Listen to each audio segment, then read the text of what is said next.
Teman Kongko, masjid ini punya banyak sekali petunjuk sejarah mengarah pada sosok pendirinya. Tengku Sidipasi adalah seorang ulama Karama yang hidup pada abad ke-17 Masehi. Sejumlah kejadian yang sulit diterima logika terjadi semasa hidupnya dan beberapa lainnya masih terjadi hingga sekarang. Salah satu di antaranya adalah awal mula namanya menjadi Tengku Sidipasi. Sebab sosoknya yang sangat dihormati di lingkungannya, jasadnya menjadi rebutan banyak warga dari banyak kampung sekitar untuk dimakamkan di kampung mereka masing-masing. Melihat kejadian tersebut, Tengku Sidipasi pun menengahi dengan sebuah permintaan.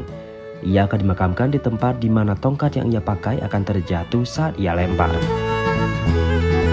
Lantas, di manakah ia dimakamkan? Dan apa saja karamahnya, serta bagaimana pula masjid ini tetap bertahan di tengah gempuran modal masjid baru. Simak video selengkapnya di YouTube Nata de Kongko. Hadir besok siang pukul 14.30 waktu Indonesia Barat.